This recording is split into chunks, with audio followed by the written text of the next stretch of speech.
Hey everyone, welcome back to the channel, and in today's video we are going to do pretty much like all the other YouTube flight sim channels lately. Have a look at the new Phenom 300E from FSReborn, and we're gonna mix that up and include JetCard, the application for business jets as well. As you can see, we have it in a very lovely digital blue livery here, with my own call sign, of course. And I've started up with the GPU, open the door, put out the red carpet, all options in the EFB. So we are ready to load some passengers. First of all, let's jump in. I'm not going to spend too much time looking around the aircraft. There's been so many first impressions of this, but we're going to have a quick look inside. But let's focus on the flying and mixing it up with JetCard like it is. So here in the cockpit, default is cold and dark. I've not seen any way to start it in turnaround mode, even though you have checklists to leave it in an on position if you want to continue on the next leg, for example. Quite a modern minimalist cockpit, G3000s. So this model, as you've probably seen, has some persistences that maintenance and wear and tear is going to carry over between flights. So as you can see, I have, let's see, 21.5 hours approximately with power on, and 18.5 hours with engines running. And everything seems okay. You will see air pressures will be different between different temperatures, cruise levels, and stuff like that. And you can adjust all of this in the Realism tab, where I have everything except random failures on. Not had anything fail yet, I think. But I have had something. I'm not sure if it's failures or bugs. I think it's bugs, but we can talk about that during cruise. In the maintenance tab, you can have a look at the different parts, or the parts that you can change and affect, like light bulbs, brakes, engines, generators, and stuff like that. In the settings, there is the usual changing the units of measure. Something quite cool, but I don't use it. I don't really see the point, is action cameras, where it will change camera and show you, for example, landing gear extension when you are doing that. I'm more of focusing on being the pilot type of guy. So I don't like it changing over without me doing it myself. So yeah, I have normal wear and tear, and as you can see, there is Navigraph connections as well. Sounds, you have built-in PA if you want that. Turn the headset simulation off now and have some more sounds. Going to the flight plan, we are going to import. We are, I'll show you in JetCard, but I've been doing some South America hops, and we're moving north towards United States now. And this is the last leg in a 3-leg trip I booked. So now that's imported, we can have a look at whether we can sync charts, all of that in the EFB. The last two here, ground ops. So this is the planned load. For some reason, it's always putting the pilot as 127 kilos. I'm gonna reduce that. I feel a bit offended. But other than that, you have pitot covers, engine covers, landing gear pin. All of these can, of course, also be removed from the walk-around mode. I've put out chocks, cones, and red carpet for our passengers. GPU is connected, but it's not powering the aircraft yet. So let's, before we start loading here, let me just bring up JetCard. So, as you have probably seen from other YouTube creators, JetCard is the new software that allows you to simulate corporate pilot and charter career. So, first you can you start off with a balance of I think 0 and lower reputation, and you can start doing either charter flights or you can apply to join a company. Right now I have started a company, but I did some charter flights first. We can have a look in the logbook. So I started out in Bergen, flew over to Edinburgh, then headed to Aberdeen, or maybe took a taxi, over to Hamburg, Milan, Doha, Brindisi, Las Palmas, and then I started my company, and I've leased this Phenom 300. So that's when I started down in South America. I did one trip. I'll show you what trips mean in just a little bit. Then I did a charter, but this charter was with my own aircraft in the company. It's just not listed as such. It doesn't differentiate the different types of charters.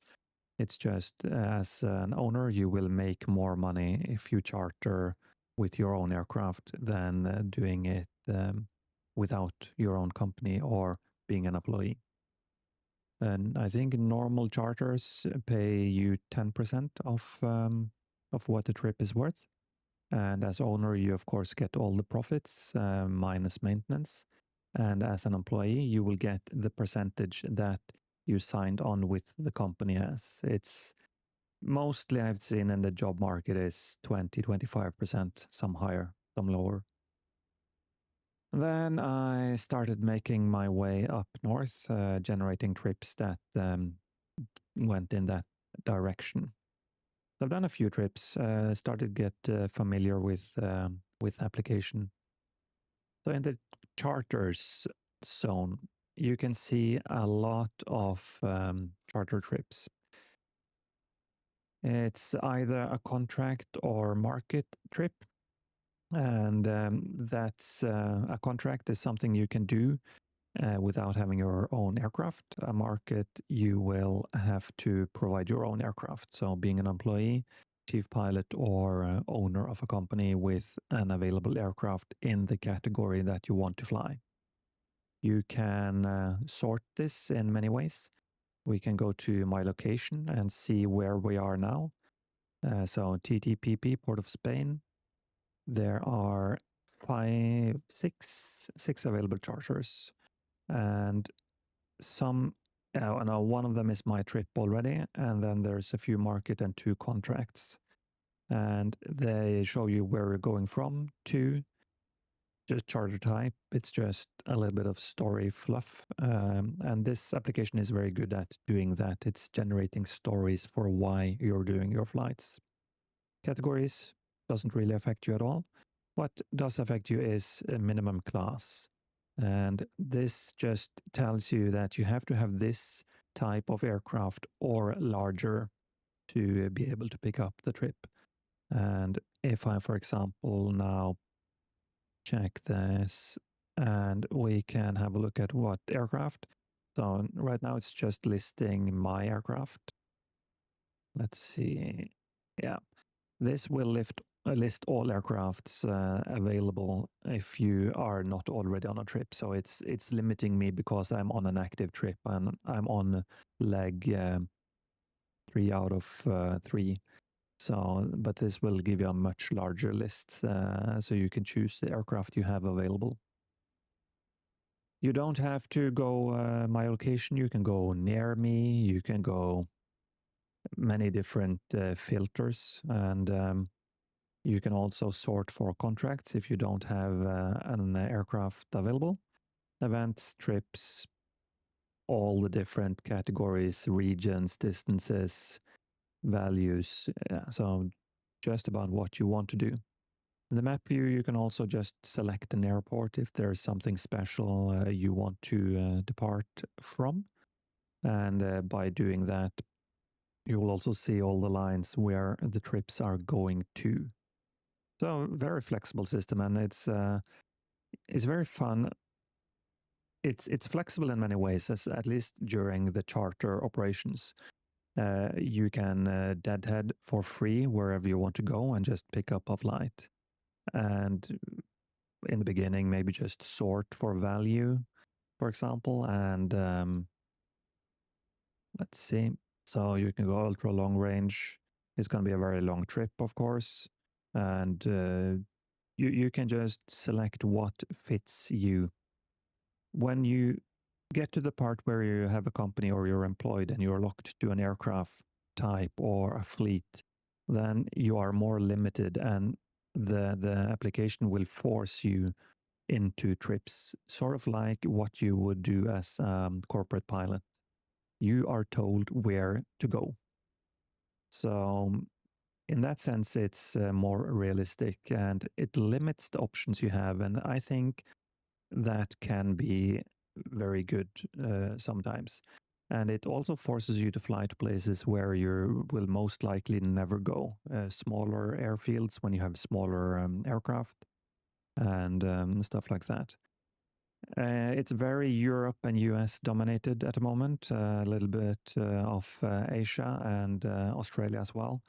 But they have the option to add much more here in Central Asia, Africa, South America.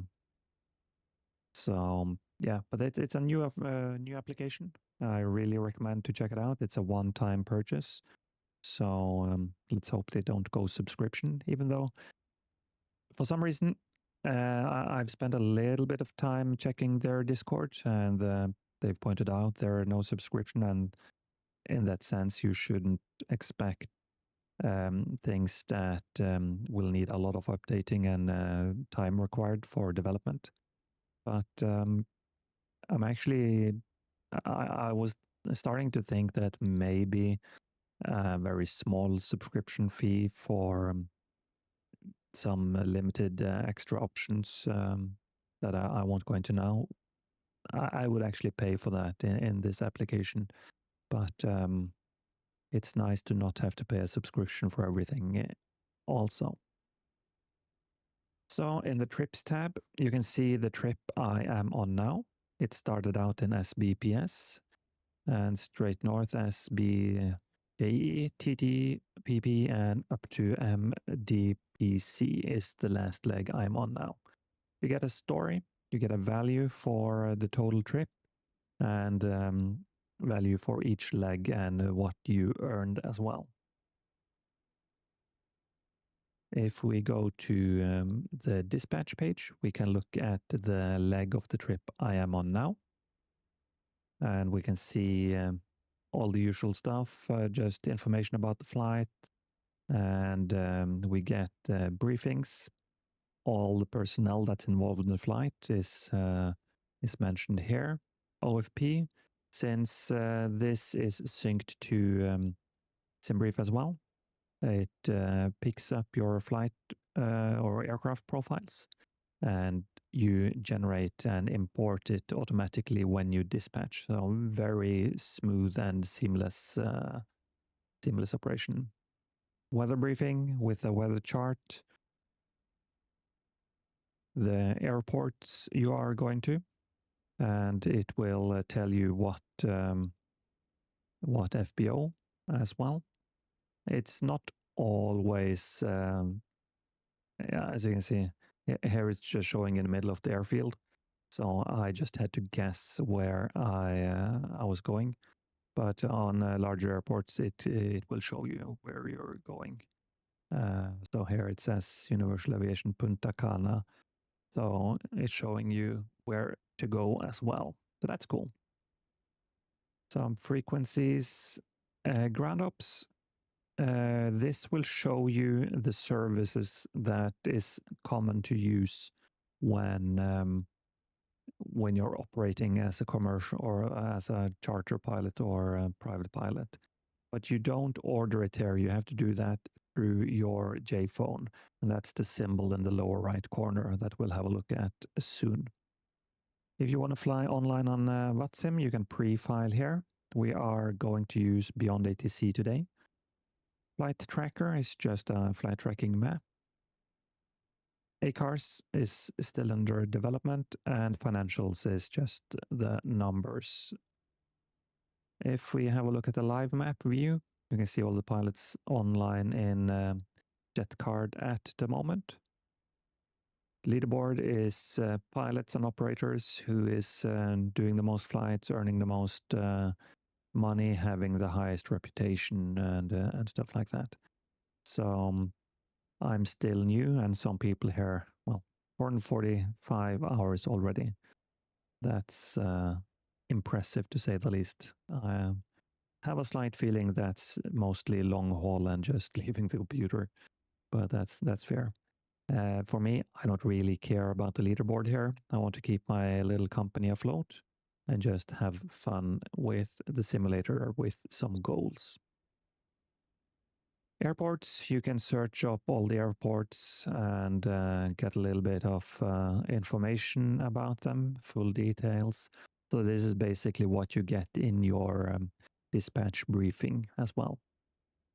In the bank, you can see all your transactions, and this is where you can pick up a loan to boost your company, or getting aircraft and stuff like that. It costs $500,000 to start a company. So I borrowed $1 million and started the company, and not really knowing how much money I needed. I just took a chance for that, and then I saw how much the aircrafts cost, and I realized I couldn't borrow enough. I could borrow up to 5 million. So instead, I chose to lease my aircraft for now. So this is just all the transactions. As you can see, I started out with chartering, and there are some zeros here because I had to abandon flights that crashed. There is a way to restart it, but some of these were overnight flights, so I didn't want to restart a 14-hour flight that crashed in the middle. So there's the loan, company formation, and then I just had a lease payment, then started making money, and instead of having 500,000 extra in the loan, I just repaid it right away. And now I have just over 100,000 left in the bank. So the aircraft market is where you can pick up buying or leasing aircraft. So you can sort again on all types of parameters, and you can search as well. And I've seen some comments that the prices aren't very accurate. Some of them are a little bit high, especially for older aircraft, and that you can buy some older aircraft as new as well. It's been reported. Whether they will change it or not, I don't know. But would be nice if they made it even more realistic, especially if it means you can pick up some older aircraft for less money. So you have some small citations, stuff like that, Air King Airs, Learjets. So yeah, very cool part of it. And as you can see, all aircraft have locations where they are at the moment as well. And that's an important part of this application. The developer said yesterday on the Discord, the aircraft are persistent, but you as a pilot can be in transit and jump around, deadheading between airports. But the way you move aircraft between airports is you either have to fly them yourself or someone in your company. But if you have a company and you're owning or leasing an aircraft, you can choose to AI ferry aircraft between airports and bases. So there is a way to sort of cheat the system a little bit, but the main point is aircraft's locations are more or less persistent. I would guess that if you AI ferry, you would still have to pay maintenance, fuel, and a pilot fee as well. Maybe instead of AI ferry, you could open it up to charter ferry. That would be cool. So job board, this is where you can apply for different companies. So you have different sizes, different fleets. So if you have a look at Axiom, they have 52 aircraft of different sizes. And if you apply and work here, you get a 20% cut of the pay. So that's quite a lot of phenoms, of course, because that's the latest hot thing. I'm going to pick up the Citation X as well and add that to my company. Maybe even the Challenger 650 for X-Plane, that would be cool. I think I'm going to stay away from the larger jets in this program for now and just keep it more business focused. Since, yeah, let's just have a quick look at the company. Tulo Aviation, of course, if you want to apply, it is open on JetCard. And if I get more people, I will lease more aircraft. And as we build up, even buy some. You can leave a comment below of if you join and what aircraft you'd like to see in the company. So this is just showing some operational details. It's showing the trip I'm on. It's showing the fleet. Excellent condition, of course. I'm a professional pilot, you know. The roster, who is employed, how much they've earned, hours flown, and stuff like that. I only have one base. It costs 300,000 to start under the base, but that is an option as well. Just some earnings, and yeah, you can sort analytics, how the company is doing, and where trips have been done.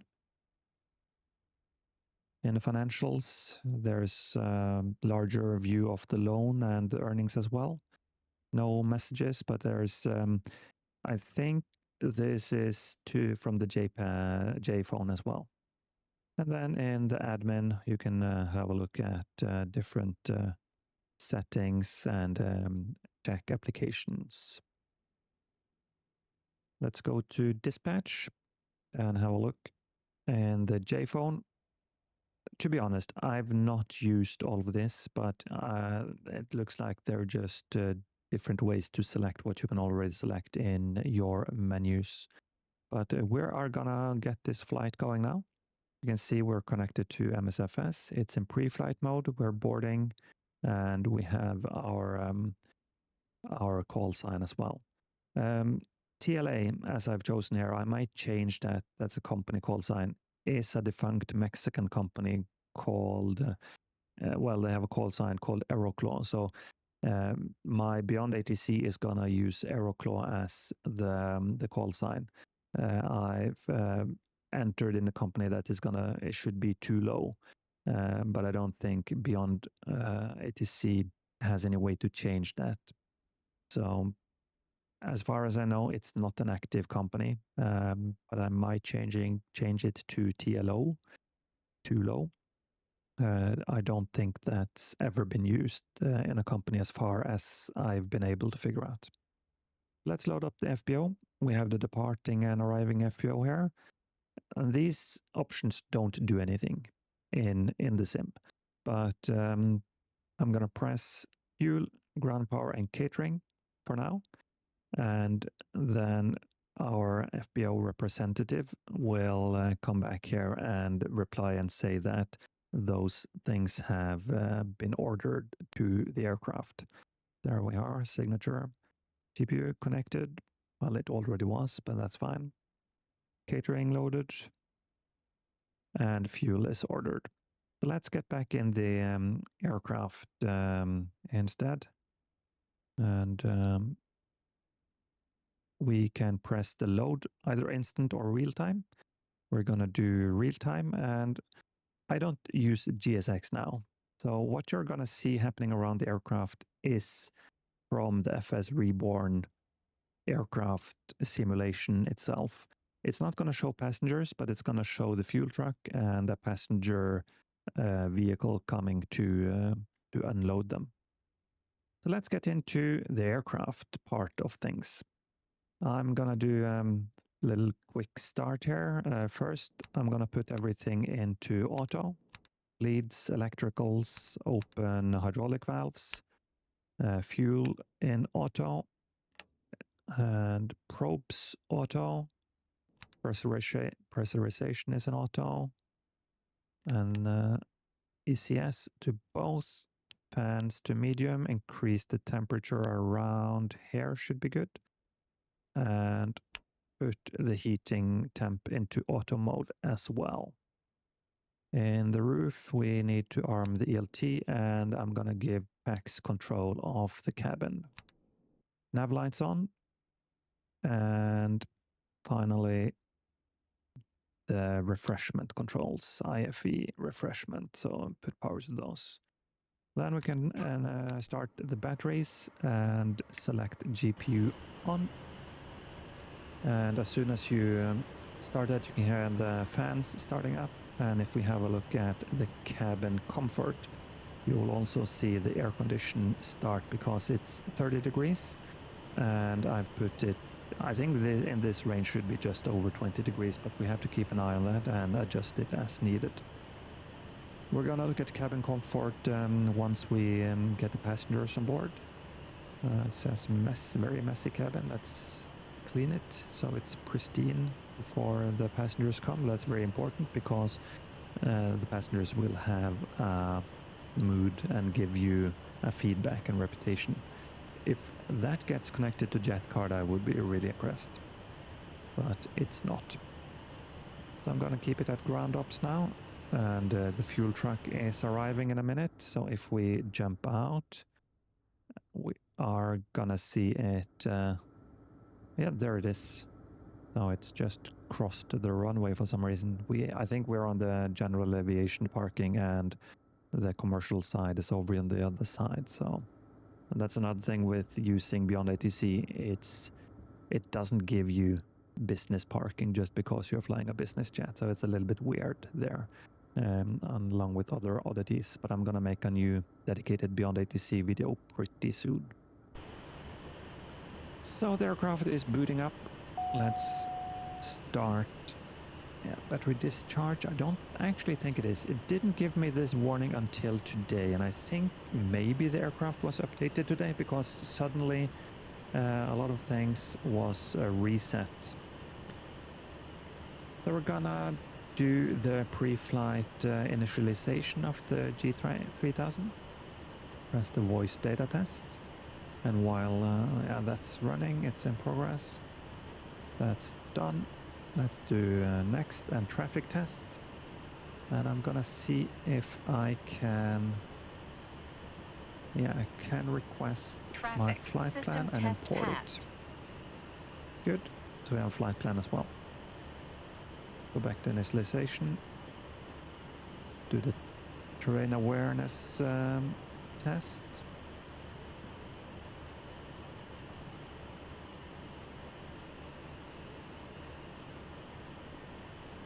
That takes a little bit of time. System test. Okay. But it's okay. And now the fuel truck is arriving. Pretty cool modeling on that. And it is, you're not going to see any persons, but it will connect a hose. And you even have the option here on the fuel panel to do this manually. So we'll have a look at that in just a moment. Let's continue with the tests. Go to next. To set the data, we just check the outside air temperature. Press set.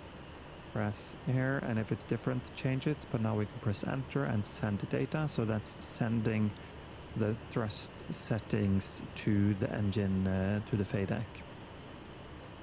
Accepted. And we already have a flight plan. landing field elevation. We're gonna let the FMS sort that out. And then we're coming to loading. We're gonna do that in just a minute. So let's see, is he gonna connect the hoses here?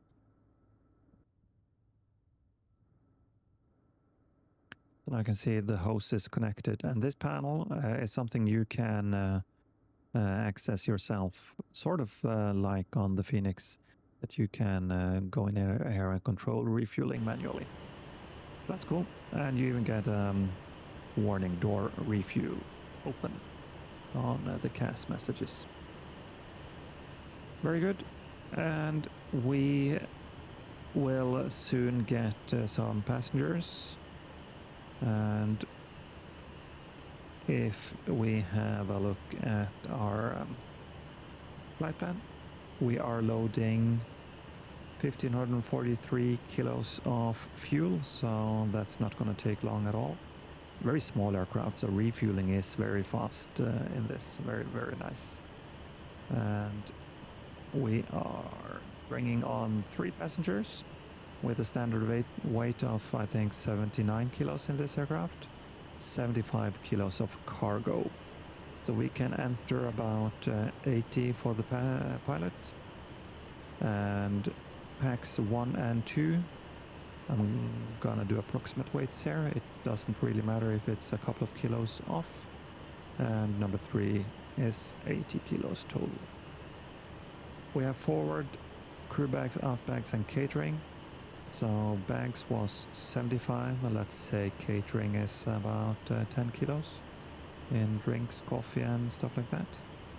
And I'm not gonna put anything here because I don't know. Well, we can put 10 here as well, probably. Cool. As soon as the fuel is done, that says completed, we can go to the fuel page and sync what's on board. Even though I've changed all settings to show kilos and or metric, it doesn't really show it in here. I have changed it in the Garmin as well, but it's not changing, so that's a slight bug. Let's just put a little bit of taxi fuel. And as you can see, we see the CG on the screen here as well. Go to next. We can load the weather 1016. Let's just fix that while we are here. No way to sync left and right barrow, I don't think so. Runway, let's have a look. We haven't entered that yet. So what we are going to do is bring up BeyondATC. So as you can see here, it's saying Aeroclo 823, so we're good, just gonna live with that for today. And I'm gonna auto-tune the ground. I have auto-response on as well. And we're just gonna request our clearance.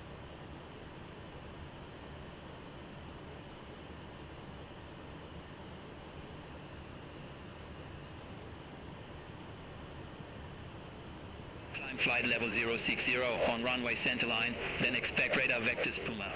Squawk 2654. Expect runway 10. Climb flight level 060 on runway centerline, then expect radar vectors Puma. Squawk 2654. Aerocla 823. Aerocla 823, read back correct. Call me back when ready for pushback or engine start. Wilco, Aerocla 823. So that's the clearance. We should climb to 6,000. I think also that the scrolling here is, there's no acceleration on it. Let's bring up the takeoff mode. You can do that by pressing on the side here. I have a key binding, and we're gonna arm the VNAV as well. So that's done. We got it's the runway center line, so we're gonna tune runway 10 has a heading of 105. Again, it's very slow scrolling process. I hope they can include something here to speed it up a little bit. So 105, runway center line, and like that. We're gonna get radar vectors to Palma, squawk 2654. 2654, enter, and let's just go in here, select, can't we select a runway even? Let's see. Yeah, runway 10. Good. So then we get our data, takeoff config, flap 1, ice protection off, and we can accept our weights and speeds. Next, that's the speeds. Press in it. We have green marks and everything except initialization. And then that's done.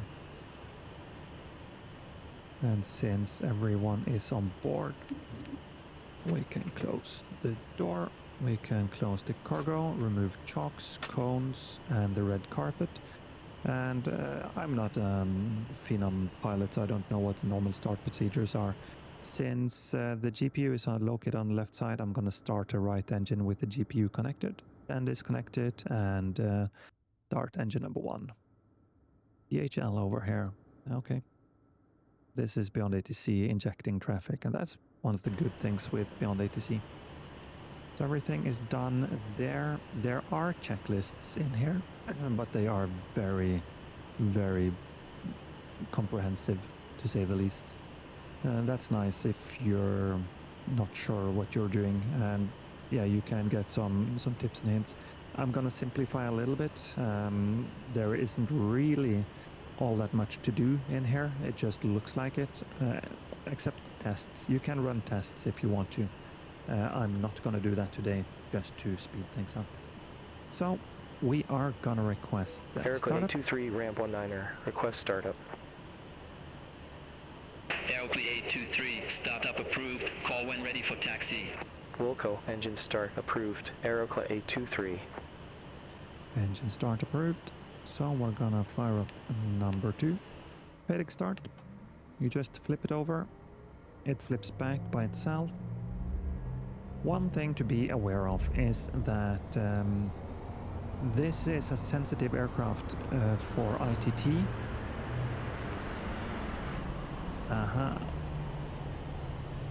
And this is the first time I've had this. I think it's because of wind direction. Let's see. If you have more than 10 knots tailwind, it's going to it doesn't like that. So weather was 19 degrees from 126, and that's just straight behind us. Of course it is. So we might actually have to slew the aircraft around here. Another thing, if you read the documentation, if this is over 100 degrees, you're most likely gonna have a hot start. So we can either motor it now and bring it down, or wait. But ideally it should be below 60 degrees before you start, at least 100. We have battery discharge now. Again, I don't actually think it is, but it doesn't seem like it here. But we are still on the APU, so I'm not gonna worry about that. So just bear with me for a little moment, and I'm gonna call for a tow and get them to change up how the aircraft is positioned. So with a little bit of magic from GSX, actually, we warped over to another position, and now we should have a headwind. And just one little bug that I know other creators have mentioned as well. The switches on the lower panel here are reversed if you're using your scroll wheel to operate them, or even the mouse button. As you can see, it's pointing arrow down, I'm pressing, and it's going up. So yeah, there's just something. And let's just start engine number 1 while we're waiting.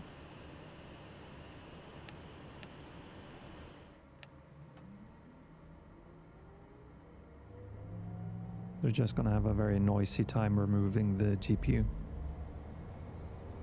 Maybe a little bit hazardous, but as you can see now it's starting up nicely.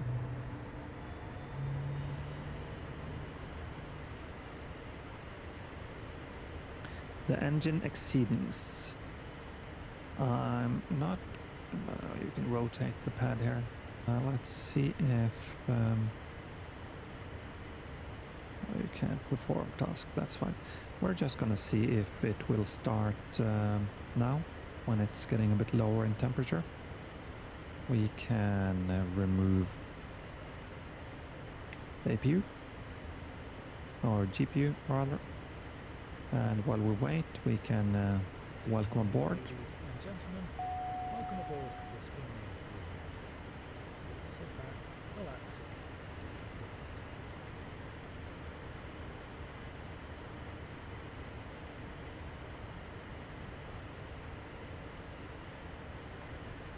Let's see if number 2 wants to start now.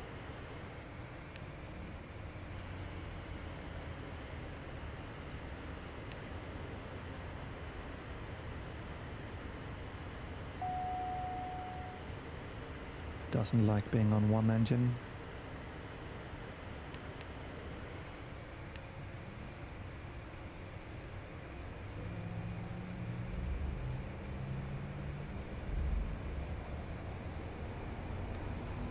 The ITT should go quite hot now. Let's see, do we have a generator failure now?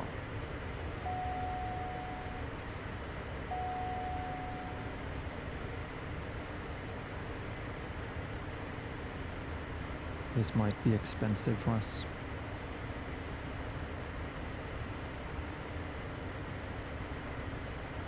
Let's have a look here.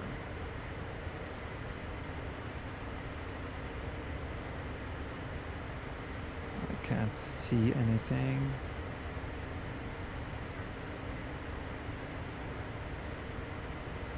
But it is saying that the generator is overloaded. So let me just have a look.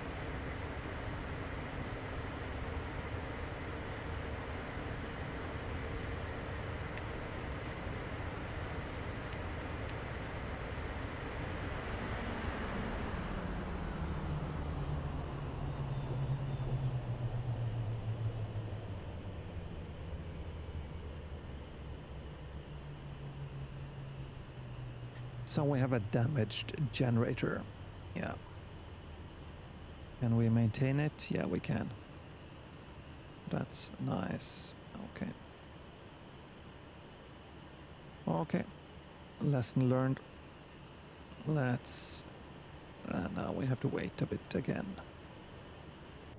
So the way to just air out the engines and ground run them is to turn off both the fuel pump and the ignition and turn it to start and run. And as you can see, the temperature is coming down much quicker than, but it is using batteries. That's good for number 2. Let's do the same for number 1, just a few minutes.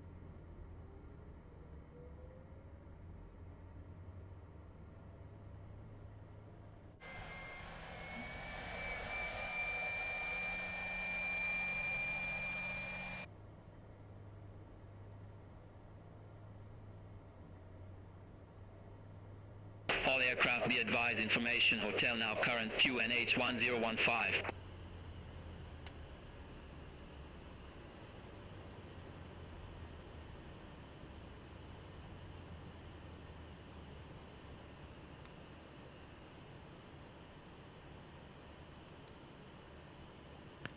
Good, good. Let's get back into it and give it a start number 2. Put the strobes on this time.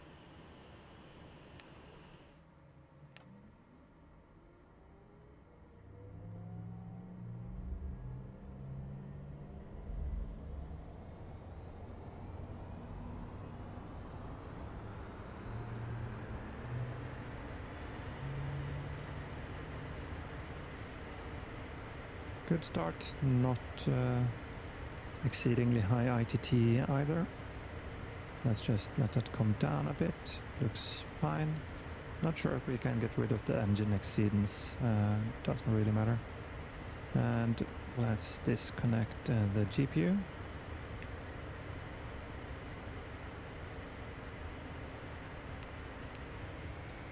And the running engine will then increase its RPM a little bit to take the load of starting the other engine. So that's a very nice feature.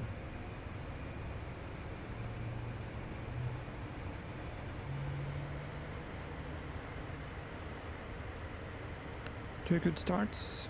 We have talked to the cabin. They're not very happy. He needs to go to the toilet. And, yeah, so let's get up in the air. We've already talked to them, so not much more to do. Let's request taxi. Aeroclay 23, taxi for departure. Aeroclay 823, taxi to holding point Bravo, runway 10 via Bravo. Taxi to holding point Bravo, runway 10, via Bravo, Aeroclay 823. Flaps 1. GPU is removed. We're not going to do the battery tests. We set speeds and everything else is in auto.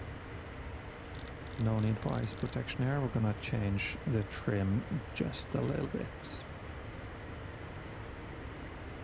Trim. Like that. Trim. Release the park brake. You can press the takeoff config. Takeoff okay. Takeoff OK. That's what we want to hear.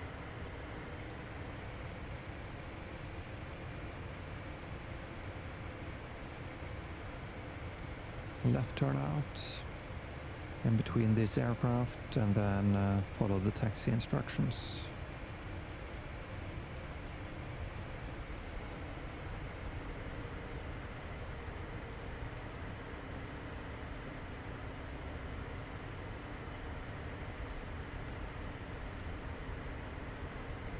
So before takeoff checklist, we have checked the takeoff configuration.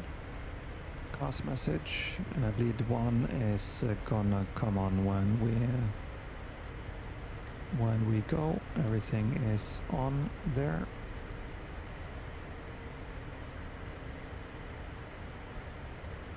Seatbelt signs are on. We're gonna turn off the power for the USB. Yaw dampers off. Auto throttle we don't have. And the rest is okay. Gonna put the weather up on the right side.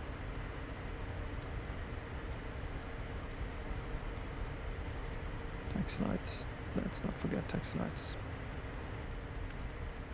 So during departure in the Phenom 300, things happen very quickly. I expected this like this in the real aircraft as well, at least single pilot. And it's very easy to overspeed the flaps when you're departing. I've been trying to tweak my Moza profile a bit, but it still feels like it's a very twitchy aircraft. I would like some more substance to it. Aeroclay 823, contact Packet Tower 118.1.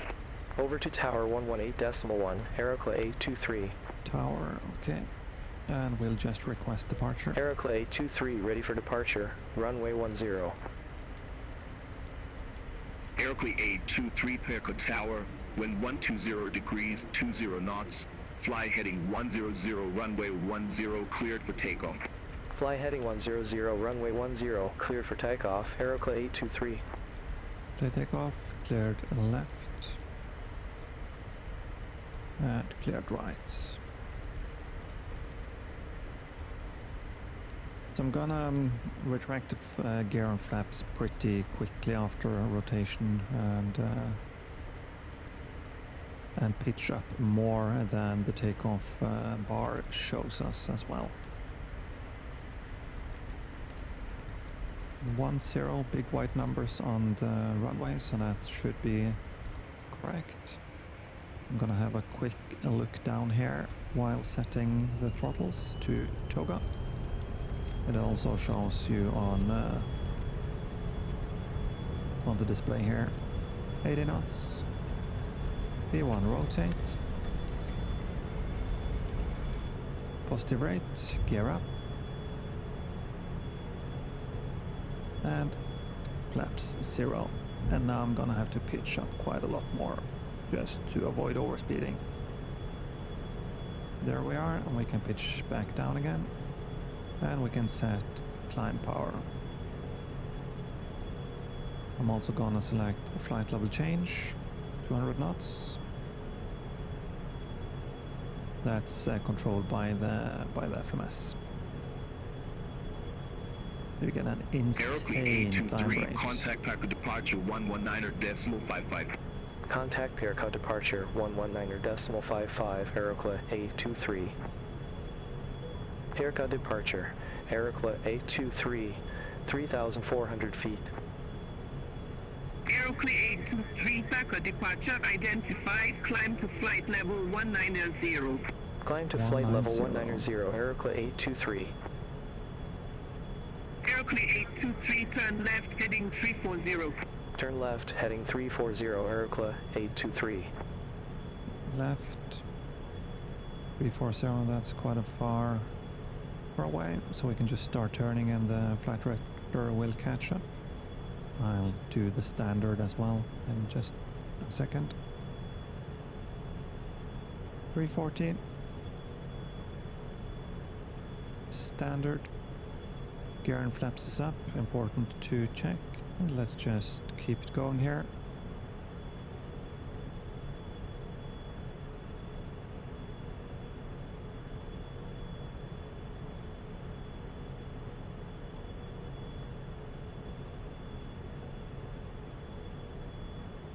It's climbing so rapidly. It almost feels too much, but maybe this is the way it is. 10,000 feet, lights off. And it's nice and smooth here, so we can release the cabin so he can go to the toilet. And you can see on the screen here, he's running right away. You're not gonna see that in the cabin, but we can see there are people here. But it's 3 women, and Nicholas is, yeah, well, who knows these days. We have 30 degrees, so that's a bit too hot. Let's bring it down. Clear direct Puma. Resume navigation. Clear direct Palma. Resume navigation. Aerocla 823. Palma. Direct, activate, and nav FMS. Increase the range, and we can see where we are going. Just over to that other island there. Very nice. So we are at max climb power.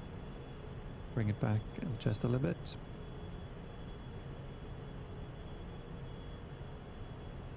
Airplane 823, contact Piercot radar 123.7. Contact Piercot radar 123.7. Aerocla Automatic 823. heading sync when you press it. Piercot radar, Aerocla 823, climbing flight level 167 for flight level 190 direct Palma. Aerocla 823, Piercot radar identified. Climb to flight level 400. Climb to flight level 400, Aerocla 8. That was 400 this time. Yeah, there we are. Let's have a look at our passengers. One in the lavatory. The others are also in poor conditions because of the heat. Not really sure why, because it should lower the temperature now. Maybe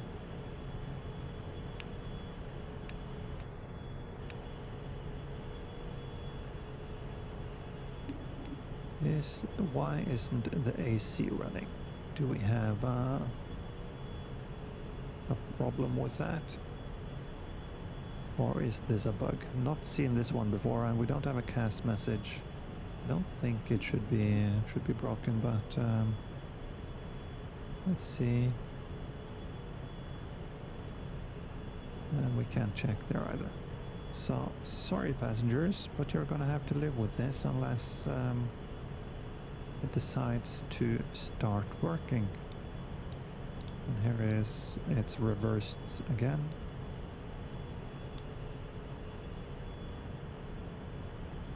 Yeah.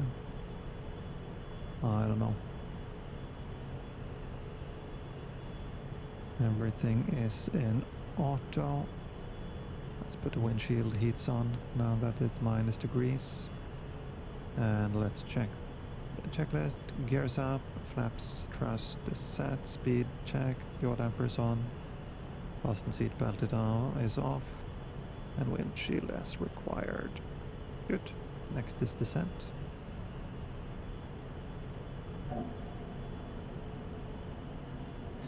So I have the synthetic vision on the left side, but not on the right side. It does require a little bit of hardware to run it, so just try to preserve that.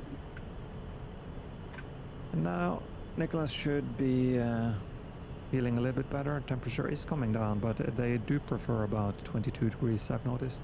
But let's give them some coffee and snacks. That should improve the mood a little bit, but it is way too hot. So, not really sure. And as you can see here, we have a nervous flyer, health conscious flyer, and an executive, and all of them will respond differently to different things. The health nut doesn't like caffeine that much. He would rather drink water and go to the toilet often. Executives can be they're very productive. They're just heads down and typing. Nervous flyers, yeah, they're nervous and afraid of everything. So if you descend too fast, turbulence, stuff like that. So you can alleviate some of this with PAs. If there is turbulence, just give a turbulence PA and they will calm down a little bit. Cool. So we're just climbing up now, and it's basically straight flying. Let's pick it up again when we get a little bit closer to our destination.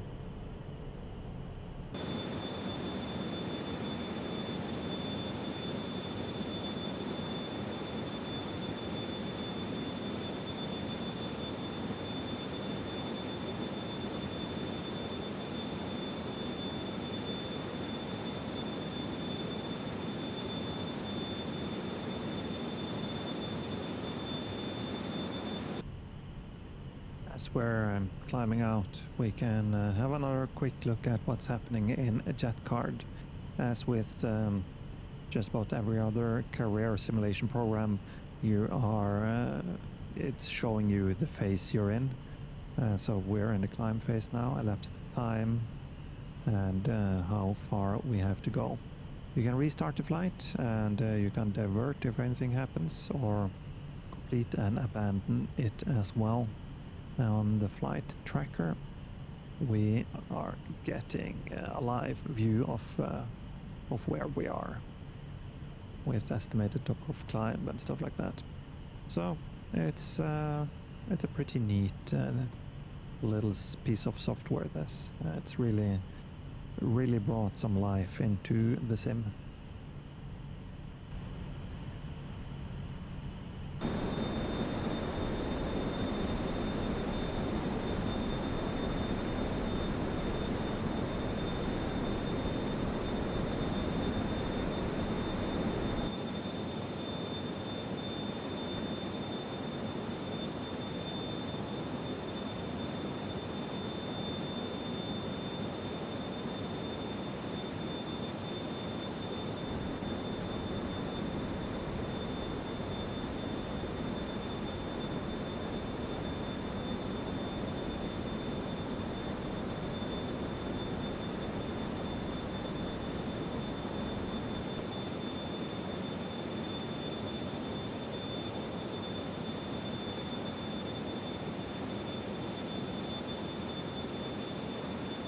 And as we are reaching our top of climb here, we have to be mindful that this is similar to the Dash 8.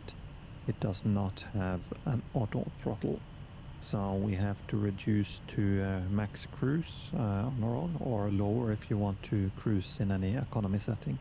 But we're not paying for the fuel, so we're just gonna keep max cruise. I'm gonna keep it in climb just for a little minute here to get closer to our target speed of Mach 0.78. As we get closer, just gently pull back on the power levers until they line up with the max cruise, and that should give you approximately 0.78. It's gonna increase slowly with the lower power setting as well until it reaches about there, and that's worked perfectly fine for the flights I've done so far.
Aerocla 823 approaching our top of descent, ready for descent. Aerocla 823, descend to 16,000 feet, QNH 1018. Descend to 16,000 feet, Aerocla 823.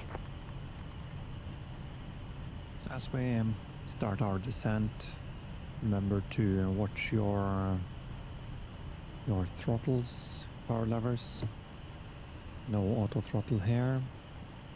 I'm just going to start down before the top of descent, 1000 feet per minute. We have VNAV path armed. Altitude select is on.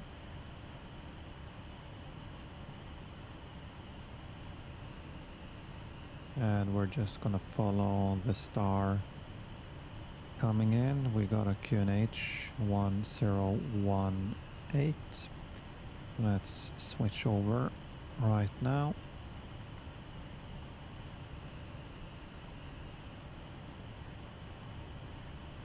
Speed is coming down a little bit too fast, so just power a little bit until the little trend vector here stabilizes. That's about it. And our passengers are not very happy today. It took very long time to stabilize the temperatures for some reason, and that's the first time I have seen that. And what usually happens is that after you serve them coffee and snacks, they will fall asleep, and then their enjoyment of the trip will go up quite a lot. Another thing you can do is give them different kinds of PAs, and that also usually increases their happiness. We're gonna give them descent now. Please stow any loose items and ensure your seatbelts are secure. So it went up a little bit. Temperature is now within normal range. We'll clean the cabin in just a little bit. We got the vertical track warning, so that's coming in within a minute's time. So we're gonna just continue our descent down to Punta Cana Airport. And at Punta Cana today we have some custom scenery from flightsim.to, so we're gonna check that out as well. It's a pretty long descent here, so let's just speed up. As the descent is progressing, let's do the performance calculations, landing data, runway 08, and load the METAR data. Nice and hot, and yeah, 16 knots straight down the runway. Landing config, full flaps. That's fine. Back, I didn't want to press that. Go to landing data, 105, 05, 05, 23. That is perfectly fine, except, and the speeds are sent automatically to your display.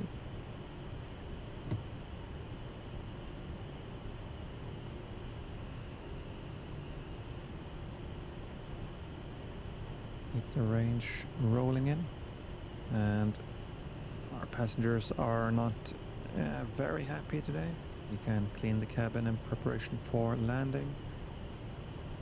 Usually they are much happier, so let's see. This is the worst passengers I have had so far. Back here in the cabin, everything looks fine. Their tables are out. Nice, luxurious white leather interior. I'm back here in the lavatory. Flowers, bit of coral and soap here. FSReborn material to read. And it's even flushing.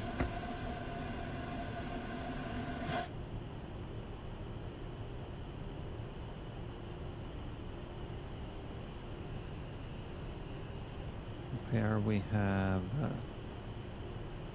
the passenger control system for lights, video, audio, and stuff like that. They have their Wi-Fi back here. They should be able to control the cabin temperature themselves. For some reason it doesn't seem to do that. 8 minutes remaining. And you can also stow the tables if you want to. You should do that for landing. Up in the galley area you have different things. Cups, glasses, fridge, ice boxes down here, more cups, and of course some reading material, more snacks in the cupboards, and the crew and passenger meals and drinks up above.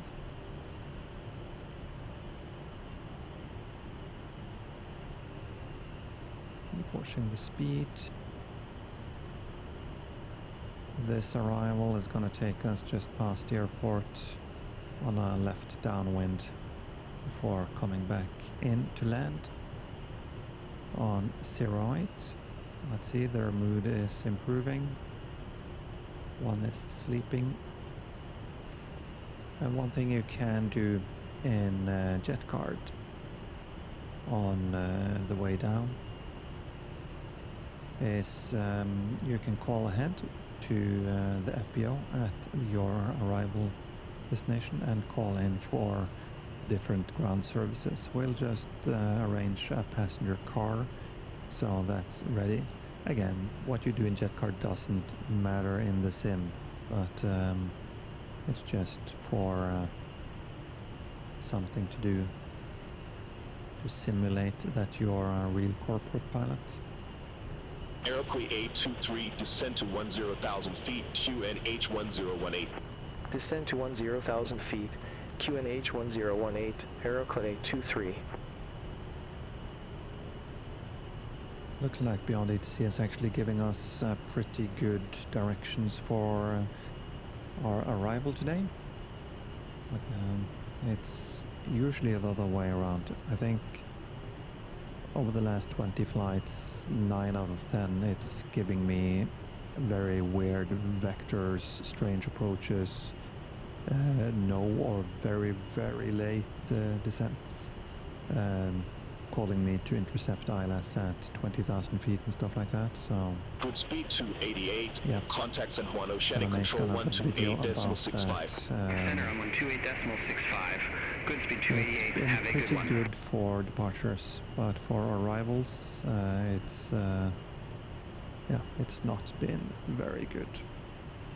Let's see if it is gonna be too high now. We still have a little bit of ways to go, and tax should be over 8,000, and we're gonna be a long way over. At the same time, this is following our VNAV path. We're just gonna let it do that. It says NTAX at 30 knots max, and it's captured that in the FMS.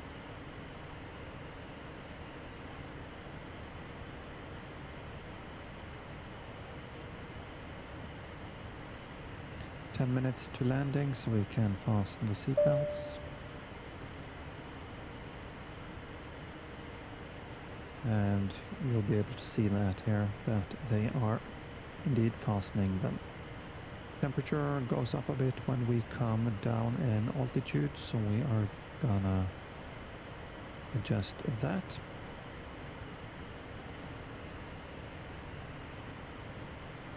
Aircrew 823, contacts at 1 Oceanic Control 135.7.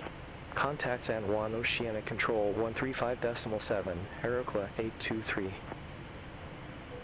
Send 1 Oceanic Control, Aerocla 823, good day, descending via Antics 1 Whiskey, 17,000 feet.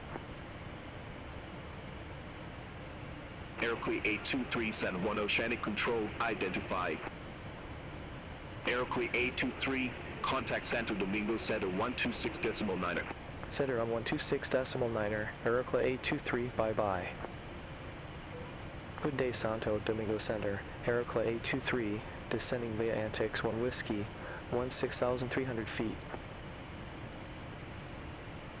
Aircrew 823, Santo Domingo Center, identify. Bit of a strange switch of frequencies, but yeah, it's not very smart in that regard, sadly. Aircrew 823, descend to 9,000 feet. Descend to 9,000 feet, Aerocla 823. 9,000 feet set. Passengers are getting happier when we're close to landing. The nervous flyer doesn't like the pressure changes in the aircraft movement, so she's getting a little lower score as we descend, but should be fine when we land. Aircrew 823, cross PC 101 at or above 8,000 feet, then descend to 7,000 feet.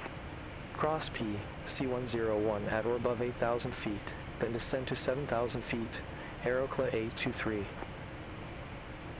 JetBlue 1015, So contact that's Punta another Coney thing. approach It's just gonna 119.75. give you a Contact little bit Punta Cana, of approach where clearances like 119.75. that. JetBlue And 1015. that's not a clearance I have ever seen in real life. We would have to check the charts now, and they could really just say descend via the arrival, and you would be constrained to the altitudes. But okay, what we can do now Aircrew 823, contact is Punta Coney 8,000 approach feet and then 119.75. Contact Punta Cana, approach 119.75, Aerocla 823. Punta Cana approach, Aerocla 823. Good day, 11,800 feet with information echo. Aircrew 823, Punta Cana approach. Good day, QNH1018, expect the RNAV runway 08 with the Agnal transition. QNH 1018, So expect the getting RNAV runway 08 expected with the RNAV Agnal with transition. transition this late in the Aerocla game 823. is way too late. It should be given Aircrew 823, before top of cross descent or in your PC112 descent. at or above 7,000 feet, then descend to 3,000 feet. Cross P, C112 at or above 7,000 feet, then descend to 3,000 feet, Aerocla 823. It's checked. We have less than 10 degrees and it's going to be visible moisture here, so going to put engine ice protection on.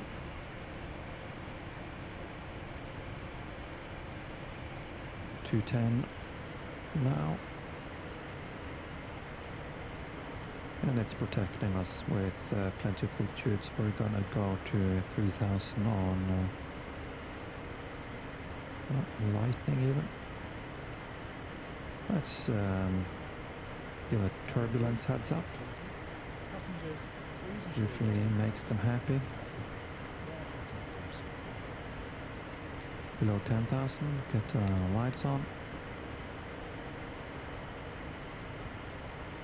JetBlue 1015, contact Panther Connor Tower 118.8, bye-bye. Over to Tower 118.8. JetBlue We might end 1015. up with a good score here anyway, that's fine. It's what you have when you're landing that's most important.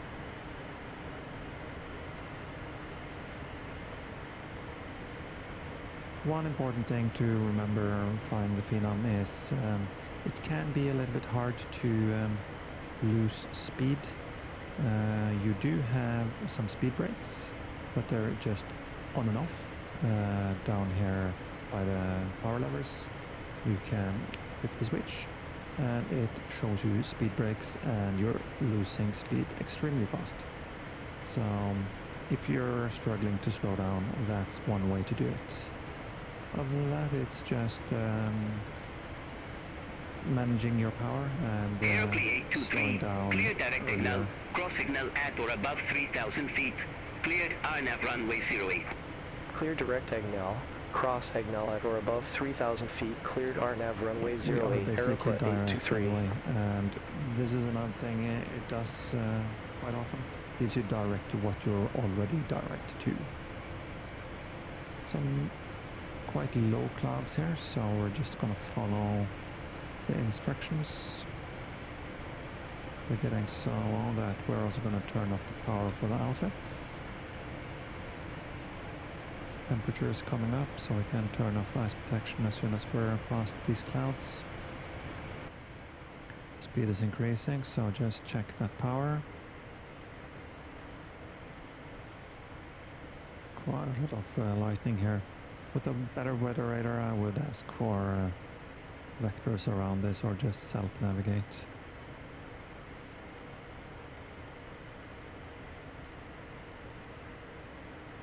3,000 feet is our intercept altitude for Volid. So we're just gonna let that stay.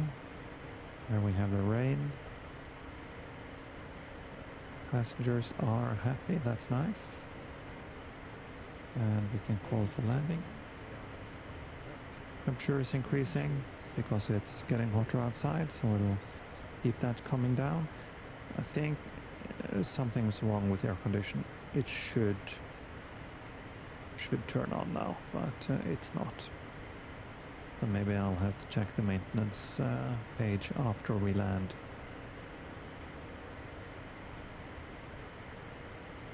We need to get down to 180 for flaps. Volid is 10 miles out, so we still have a little bit of time. I have put the power levers to idle, so it's gonna try to slow down, but it might not slow down fast enough. You can also extend the gear, of course, to help it out. If you're using the speed brake button or a switch, just remember that as soon as you put out one notch of flaps, it's gonna disable the speed brakes. The speed brakes will automatically deploy when you have weight on wheels after you're landing. No reverse on this aircraft, so full flaps and the ground spoilers help you settle down, and then you're just gonna have to rely on aerodynamic braking and your normal wheel brakes. It is tracking your brake applications and stuff like that in the maintenance, so just be careful. One thing I'm not a big fan of is the way this aircraft handles during touchdown. We're gonna have a experiment with that soon. I'm gonna use the speed brakes now. Get the speed down below 180. You can see it's dropping very fast. Turn it back off. Flaps 1. Arm the approach. If it wants to. No.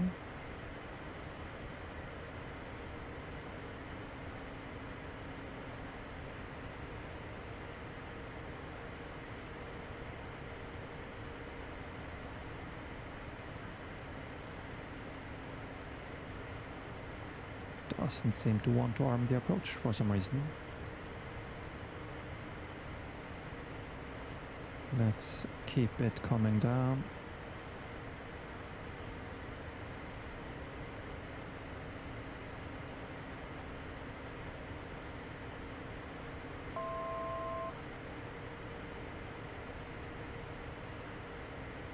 We can go to 1700 at the re-kick. Flight director. Let's see, is this a bug? Or is it just... I should be able to follow it. Maybe there is something with the approach in the sim.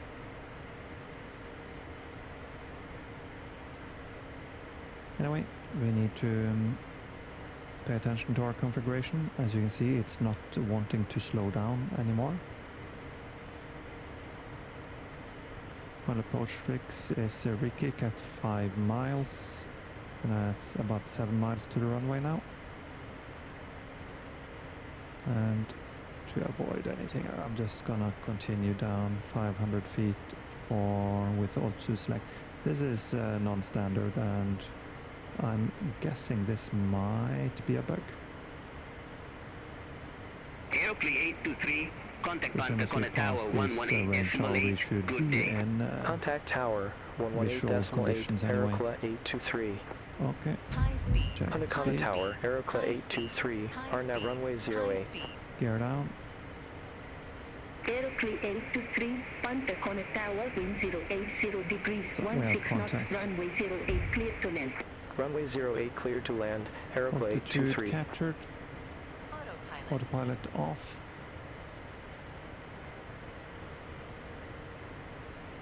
We are clear to land.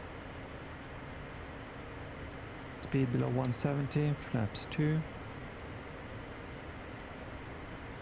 We have gear down.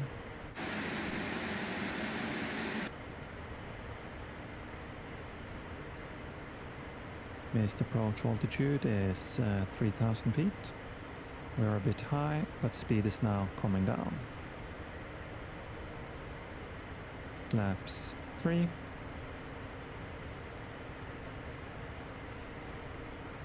And flaps 4.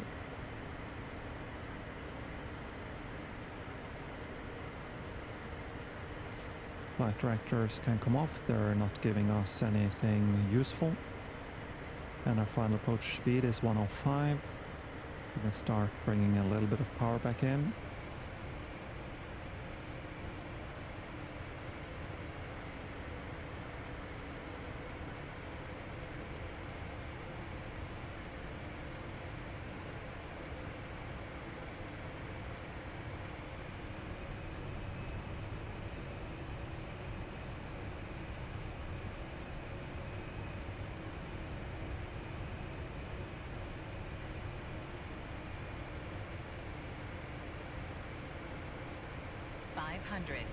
Not watch the speed. Minimums. Minimums. Continue. Minimums. Minimums. 400.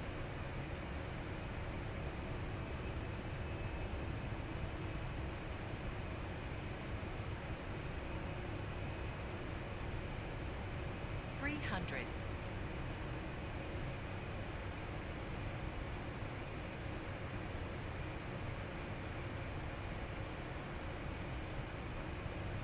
$200.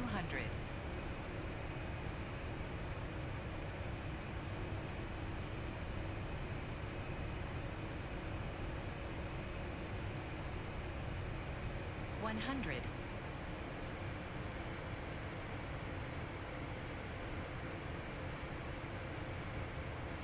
Speed to idle, power to idle, and then just hold it off.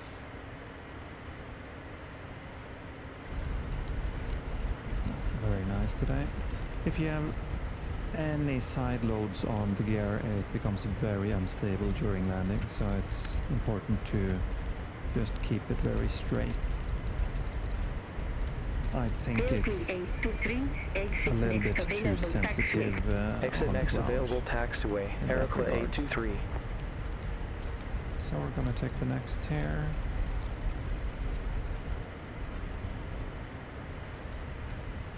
Flaps can come up.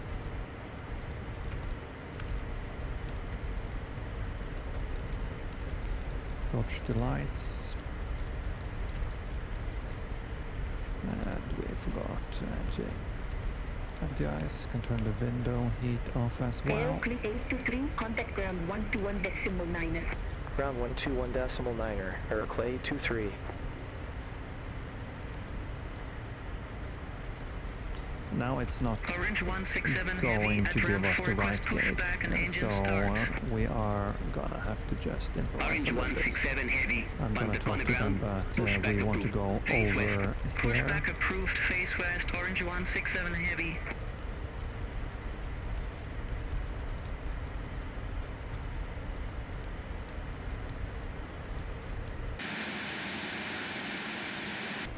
So we're coming in here to the VIP apron.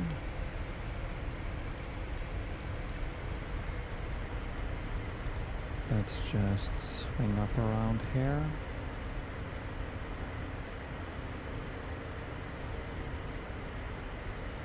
This should be fine. JetBlue 1015. Some Taxi to departing ramp brake. November 5 via Alpha. Light Cross runway is 09. off. Taxi to And ramp November 5 via means Alpha. we can Cross just runway shut down 09. the engines. JetBlue 1015. We can turn off seat signs. Passengers not too happy today. Worst score I've gotten so far. And they wanted to use the toilet as well, seems. And we can And call we for have arrived. deboarding. On behalf of the entire crew, thank you for a wonderful flight.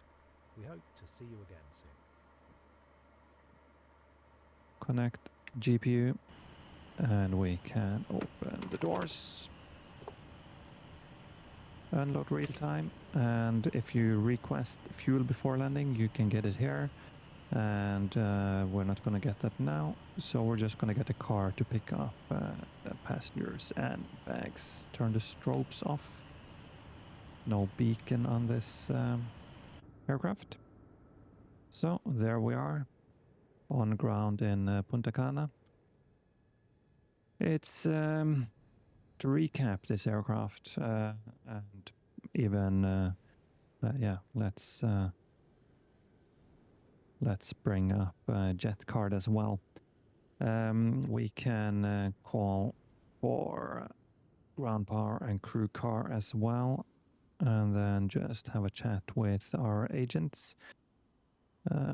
They are just saying we can expect a return trip, and they're happy. This is just all the messages. Do you want fuel? No, we don't. So we can just press complete trip. And then you get a recap, how much you earned, how much rep change you get. So I got a bonus 1 rep for 10 flight streak now. And that's about it. Very good landing rate. Was a very smooth landing today, 2 hours flight time. And that leaves me, or leaves the aircraft here. And as you can see, I've been trying to work my way up and back over to Europe in some way. So that's it for the JetCard part. For the aircraft, it's, for the most part, it's a phenomenal aircraft. It flies nicely. Not sure about the takeoff performance, if it's a little bit overrated or if this really is how the real thing is. It climbs like a rocket, 8,000 feet per minute in the initial takeoff and climb. Really have to take care with the flaps and gear speed. It will happily overspeed the flaps any day. So don't follow the flight directors for the pitch. You're gonna have to go 15 degrees plus, maybe 20, and get the gear and flaps up pretty quickly. Maybe even go to climb power pretty early. So it's an overpowered little rocket ship. This, and it flies nicely. It flies like a very light aircraft. I'm not sure if it's a little bit oversensitive. But you can always just reduce your axis if that's a problem. It's a little bit controller specific as well, of course. For landing, I feel it flies very nice, very smoothly once you're in final configuration with full flaps. It lands nicely. It's once you get the hang of not having the final 50 and 20 calls, and just when you manage to see or feel your height above the runway, it becomes a pretty easy aircraft to get smooth landings with. As I mentioned, it's important to not get any side loading on the main wheels. It's gonna get a little bit twitchy on the ground if you do that. It taxis fine. It's just that initial touchdown with high speed side loading, a little bit unsteady, then it's going to become very unsteady, and I think that's a little bit exaggerated. If the real aircraft was that sensitive, I have a feeling there would be a lot more accidents. It might also just be pilot error though, but it feels a little bit oversensitive in that part. For the simulation of passengers, service, and all that stuff, it's a nice little thing. It becomes very routine. You do the same things and they're mostly happy. Fly nicely, serve them coffee and snacks, keep it clean on time, and give your PAs. That's about what you can do. So, of course, it adds a little bit more depth to the simulation if that's what you want. And I think the maintenance part, service parts of this model is more important than the passenger part. If the passenger part was connected to JetCard, that would be awesome. And yeah, then we're talking depth of simulation. One thing I have not shown you and that I've not tried yet is you can establish your own hangar or your own FBO at your base airport. So yeah, that might be another video just to go through that. Might be nice to pick an airport like this where you have a lot of free space.